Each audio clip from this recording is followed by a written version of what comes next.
کہ کچھ لوگ امام کے پیچھے جب کھڑے ہوتے ہیں تو وہ اپنی قرات کر رہے ہوتے ہیں، یعنی امام بھی جماعت کے اندر، یہ بات ہو رہی ہے جماعت کی، امام جماعت کروا رہا ہوتا ہے اور امام سورہ فاتحہ کی تلاوت کر رہا ہوتا ہے، قرآن پڑھ رہا ہوتا ہے، اور پیچھے جو مقتدی کھڑے ہوتے ہیں وہ بھی اپنی قرات کر رہے ہوتے ہیں، یعنی فاتحہ امام بھی پڑھ رہا ہوتا ہے اور اس کے پیچھے جو لوگ کھڑے ہوتے ہیں وہ لوگ بھی جو ہیں امام کے پیچھے کھڑے ہو کے اپنی فاتحہ پڑھ رہے ہوتے ہیں۔ آئیے ہم اس حوالے سے کلام سن لیتے ہیں کہ امام کے پیچھے ہم نے فاتحہ پڑھنی ہے یا نہیں پڑھنی۔ کچھ لوگ اس چیز کے اوپر نہ ایک دلیل لے کے آتے ہیں، وہ دلیل کیا لاتے ہیں کہ نبی کریم صلی اللہ تعالیٰ علیہ وآلہ وسلم نے ارشاد فرمایا کہ جس نے نماز پڑھی اور فاتحہ نہ پڑھی اس کی نماز نہیں ہوتی۔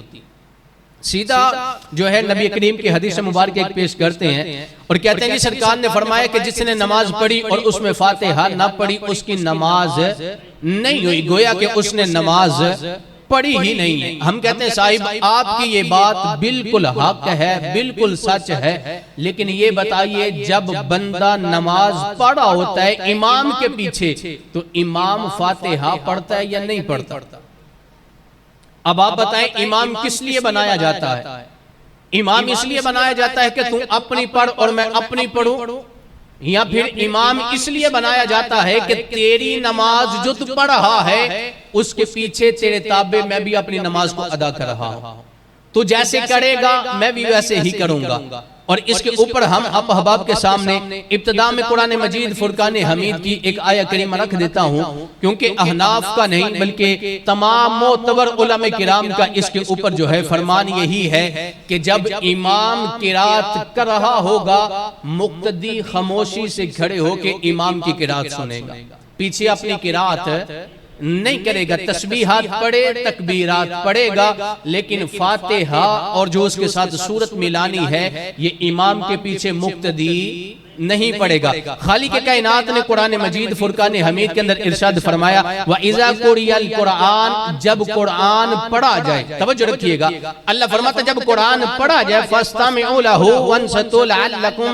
تُرْحَمُونَ، تم نے کیا کرنا ہے جب قرآن پڑھا جاتا ہے اس وقت چپ رہنا ہے۔ کیا رہنا ہے؟ چپ رہنا ہے۔ اللہ فرماتا ہے جب قرآن پڑھا جاوے تو اسے کان لگا کے سنو اور خاموش رہو تاکہ تم پہ رحم کیا جائے، تم پہ رحم کیا جائے۔ پہلی بات یہ سمجھ آگے کہ جب قرآن پڑھا جا رہا ہو اس وقت کسی اور کو پیچھے بولنے کی اجازت نہیں ہوتی۔ اللہ کا قرآن کہتا ہے چپ رہو اور توجہ سے قرآن سنو۔ اب مجھے بتائیے اگر کوئی بندہ امام کے پیچھے فاتحہ پڑھ رہا ہو تو وہ توجہ سے قرآن سن رہا ہے یا بلا توجہ سن رہا ہے؟ اب اس میں توجہ بھی نہ رہی۔ دوسری چیز فرمایا خاموش رہو، بولنا نہیں ہے، چپ کر کے قرآن کی تلاوت سنو۔ اب آپ بتائیے جب بندہ اپنی پڑھ رہا ہو، امام اپنی پڑھ رہا ہو تو اس میں چپ کر کے کیسے پڑھ رہا ہے؟ اس میں تو وہ اپنی لے کے بیٹھا ہوا ہے۔ آئیے کہ اس کے اوپر ہم قرآن مجید فرقان حمید کی اور کئی آیتیں ہیں۔ خالق کائنات نے فرمایا کونوا للہ قانتین، یعنی قوموا للہ قانتین کہ اللہ کے لیے جب کھڑے ہوتے ہو تو اطاعت کرو، کھڑے ہو اللہ کے لیے اور اطاعت کرو۔ جب فرمائے اللہ کے لیے کھڑے ہو جانا اطاعت کرنا ہے، مطلب کیا ہے جب تم نے امام کے پیچھے نیت باندھ کے کھڑے ہو گئے ہو تو پھر اب جب امام جو کرتا چلا جائے گا تم نے بھی وہی کرتے چلا جانا۔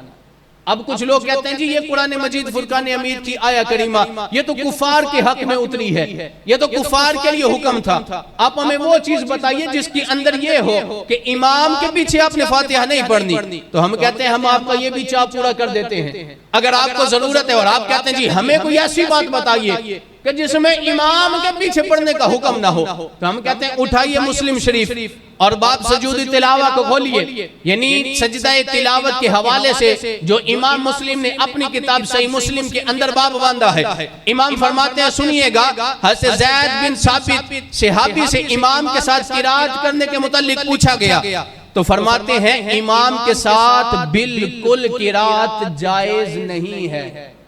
کون فرما رہا ہے؟ صحابی رسول اور عام صحابی نہیں، زید بن ثابت رضی اللہ تعالیٰ عنہ میرے نبی کے جلیل القدر صحابی، اور کوئی عام روایت نہیں، صحیح مسلم کی روایت ہے۔ ہم صرف آپ کے سامنے صحیح مسلم کیا کہ گزر نہیں جائیں گے، آپ کو بتاتے ہیں صحیح مسلم جلد ہے اس کی اور رقم الحدیث 577 اور کہاں کی ہے؟ بیروت کی چھپی ہوئی، اس میں فرماتے ہیں جب امام قرات کرے گا تو مقتدی کی قرات اس کے پیچھے جائز ہے، سارے بولے مقتدی قرات اس کے پیچھے جائز ہے۔ اب پھر دوسری حدیث مبارکہ امام مسلم لے کے آئے، صحیح مسلم کی حدیث مبارکہ، ابو بکر نے سلمان سے پوچھا کہ ابو ہریرہ رضی اللہ تعالیٰ عنہ کی حدیث کیسی ہے؟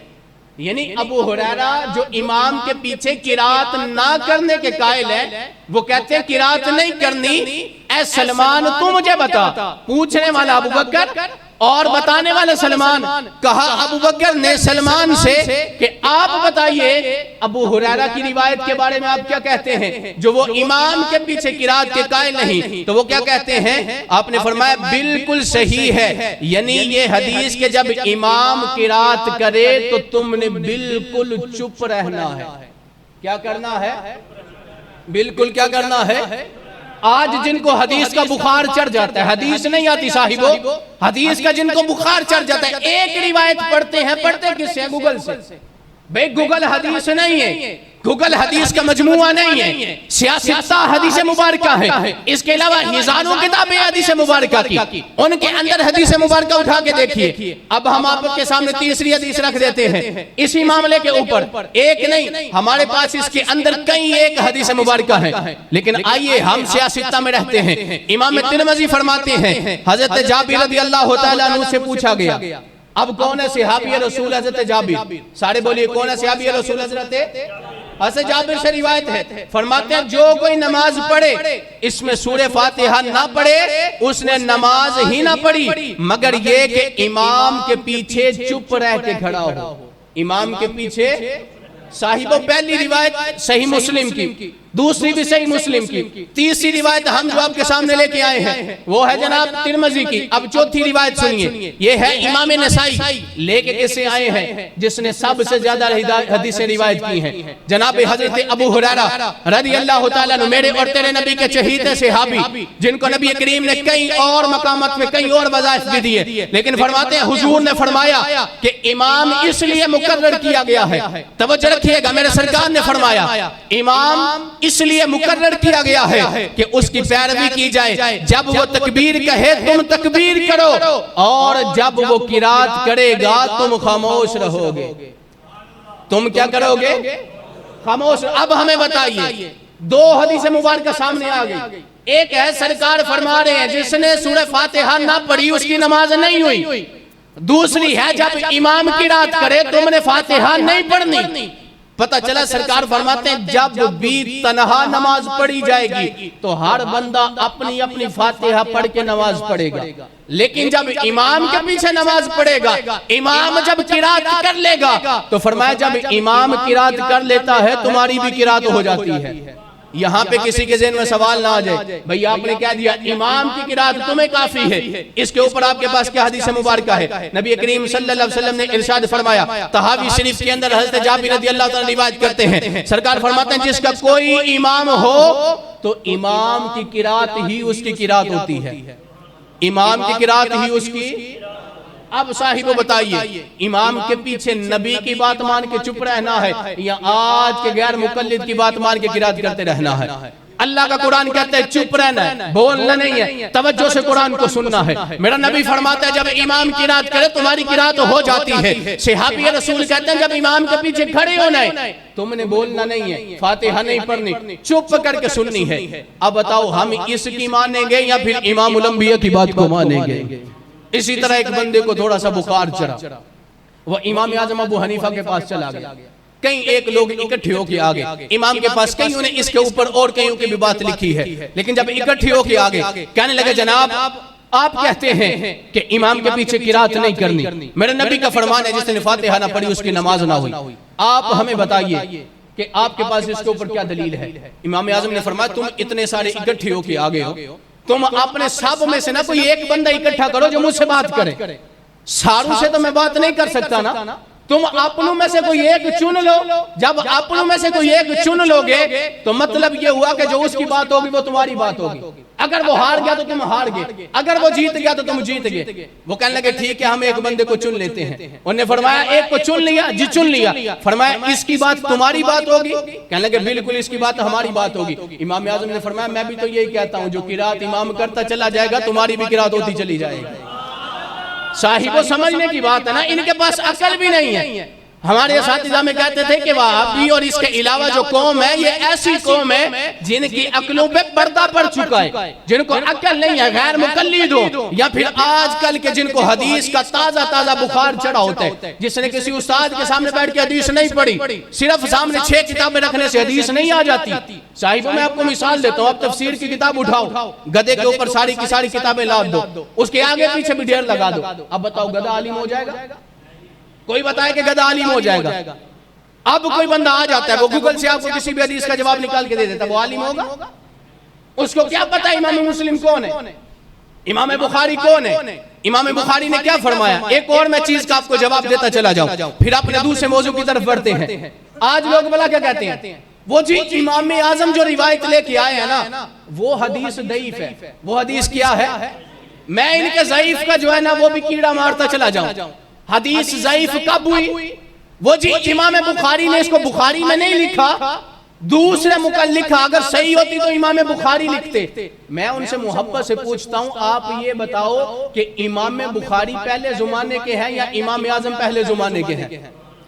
بتاؤ تو صحیح. امام بخاری تو امام اعظم کے شاگردوں میں آتے ہیں, وہ تو ان کے شاگردوں کے شاگرد ہیں. بھئی امام اعظم اس شخصیت کا نام ہے جس کو امام اعظم ابو حنیفہ نعمان بن ثابت کہتے ہیں, حنفیوں کے امام. وہ کون ہے؟ جس نے صحابہ کو دیکھا ہے.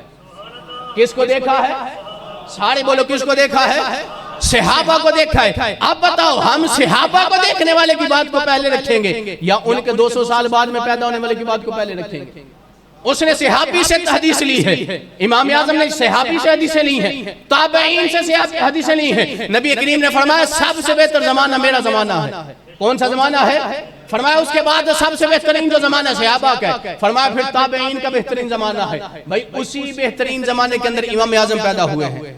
کس بہترین زمانے کے اندر امام پیدا ہوئے. اب پتہ چل گیا ہم کس لیے کہتے ہیں امام کے پیچھے قرات نہیں کرنی, کہ میرے نبی نے کیا فرمایا, جب امام قرات کرتا ہے تو تمہاری قرات بھی ہو جاتی ہے. اب آپ کا یہ مسئلہ حل ہو گیا.